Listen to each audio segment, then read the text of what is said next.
আওয়ামী লীগের ৭৫তম প্লাটিনাম জন্মজয়ন্তী উপলক্ষে ধারাবাহিক কর্মসূচি হিসেবে সাভার হেমায়েতপুর বাসস্ট্যান্ডে ঢাকা জেলা আওয়ামী লীগের পক্ষ থেকে আয়োজন করা হয় আলোচনা সভার। সমাবেশ শুরু হওয়ার আগেই বিভিন্ন ওয়ার্ড ও ইউনিয়ন আওয়ামী লীগ নেতাকর্মীরা ব্যানার ও ফেস্টুন নিয়ে মিছিল ও স্লোগানে আলোচনা সভাকে জনসভায় পরিণত করে।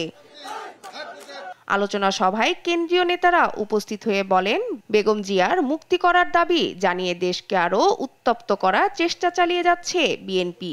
এমন মন্তব্য করে বলেন, বিএনপি নির্বাচন ছাড়া কোনো বিকল্প নেই ক্ষমতায় আসার।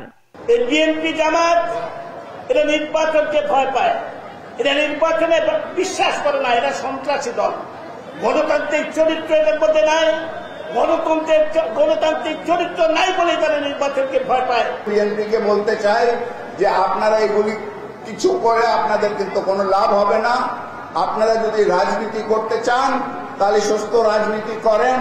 আগামী নির্বাচনের জন্য আপনারা তৈরি হন। ক্ষমতা আসতে হলে নির্বাচন ছাড়া আর কোনোভাবে আপনারা কিন্তু ক্ষমতায় আসতে পারবেন না।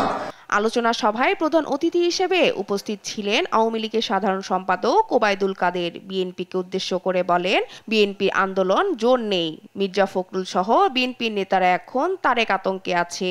বিএনপির হাত, আন্দোলনের হাত ভেঙে গেছে। নেতারা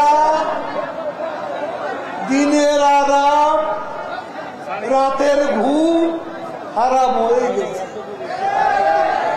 কখন তারেক রহমানের ডাক আসে, কখন কার চাকরি নট হয়ে যায়। এমন সময়ে তিনি আরো বলেন, কোটা আন্দোলন সব সময় ছিল, তাদের উপরে বিএনপির পরজীবীর মতো ভর করেছে। বলে যে শিক্ষকের আন্দোলন, তার সাথে তারা আছে। কোটা আন্দোলন গতবারও ছিল, এবারও আছে। এখন কোটা আন্দোলন শিক্ষক আন্দোলনের উপর ভর করেছে বিএনপি। শিউলি রায়, দেশ টিভি, ঢাকা।